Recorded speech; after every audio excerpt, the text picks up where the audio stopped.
Hello and welcome to another video. So glad you tuned in. My name is Derek Blanding. I'm a twin dad, I'm an educator, I'm married to a beautiful educator as well, and we're just here to shed some light and to inform you. Today's video, we're talking about pros and cons to having multiples. So let's see, we got married December 2021 over our educator winter recess, that's what they call it. And then let's see, around May, I think the babies were conceived, and then they were born December at the end of 2022. So we're still new parents, but being the first time parents, but being when they told us, I can remember my wife, she was pretty shocked that we were chosen, we were selected to be parents of two identical twins, which they say identicals are spontaneous and they don't run in the family line. So she told the nurse that she wanted to spread our babies apart about 4 years, and that didn't happen. So God had other plans. I was super calm. I've always been a calm person. I think that's one of my superpowers. I'm not sure, but I'll take it. And yeah, so here we are. Their babies are about 5 months today. They are happy. They are cooing and smiling and trying to lift their heads up and trying to start rolling over. So I'm just going to talk about in this video some pros and cons. Let's get right into it. All right, number one, you get 2 for 1. So, this was definitely something, I was like, yeah, let's get it out the way. When it comes to sleep or lack of sleep, you go through it one time. So in scenario one, if my wife were to have one baby, say 2022, we would have had 3 to 4 years of rough sleep or trying to get a child to get on a schedule of some sort. And then the second would have come and we would have had to redo that all over again. So in our life, that would have meant, 6 to 8 years of no sleep or lack of sleep, and breastfeeding and all of the things that come with having a baby. So we got 2 for 1.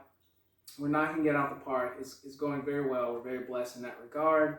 Number 2, wear the same clothes. So they are identical girls, so they can definitely wear the same dresses and socks and everything. They're practically the same size. So we get to save money with clothes. So that's awesome. And if you are having a boy and a girl, they make so many universal clothes nowadays that you can just buy those items instead of specific girl things or specific boy things. Let's see. Number 3, they get to share toys, experiences, and homework once that starts. So yeah, we don't have to buy a lot of toys. They're going to learn to share. They're already sharing. They share the womb. They share, everything that is possible to share. Experiences. So when we go on vacations, they're going to get a shared experience and just those wonderful memories to look back on. Homework, obviously they haven't started school yet, but they're going to be ideally learning the same thing at the same time. So that's going to be helpful as well. Number 4 is attention. So basically whenever we go anywhere, we're getting a lot of attention from others. So people look at the double stroller and they're like, oh, twins, So yeah, it doesn't matter if we're just walking down the Swamp Rabbit Trail in Greenville, South Carolina, or at a restaurant. So it's a beautiful thing. I love it. And we get to figure out that there's a lot more twins than we thought there were in the community. So that can be a pro. But going to our cons, con number one is attention. Sometimes you don't want that attention. And I forgot to mention that we have a dog, a chocolate lab. So chocolate labs love attention as well. And Sadie, that's her name, she has changed since she knew my wife, Jo, was pregnant. And she's very gentle with the babies. Sometimes she's a little sad because she's not getting the attention she used to get. But yeah, when you have twins and you have a chocolate lab, you're going to get that attention. So sometimes, like I said, you go out, you don't want that attention. All right, number two, a con, lots of diapers, which obviously means lots of blowouts.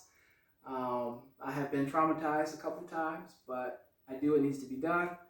And lots of wipes. So in the beginning, we went through 16 diapers per day.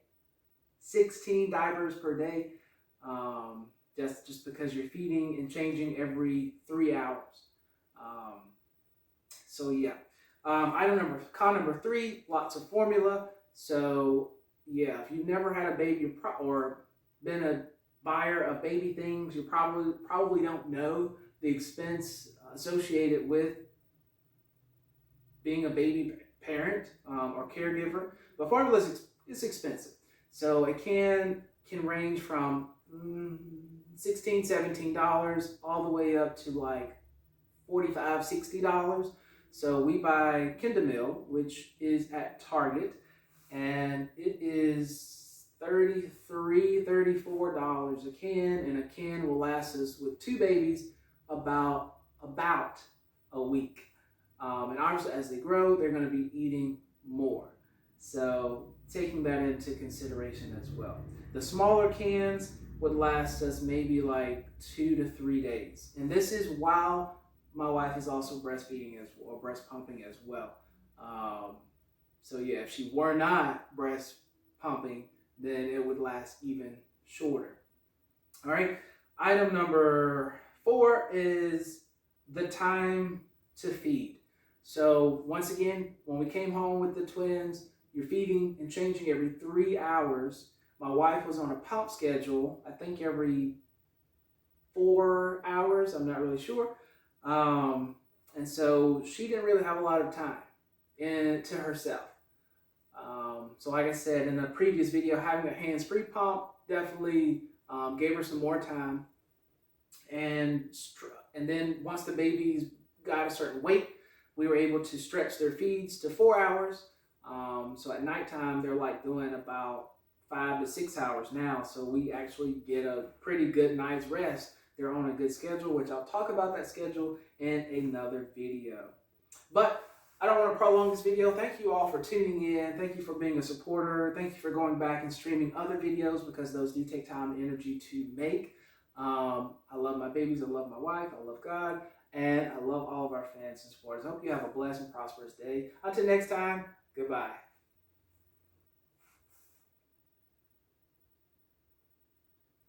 So guess what? We met the 8-minute mark again. I'm so proud.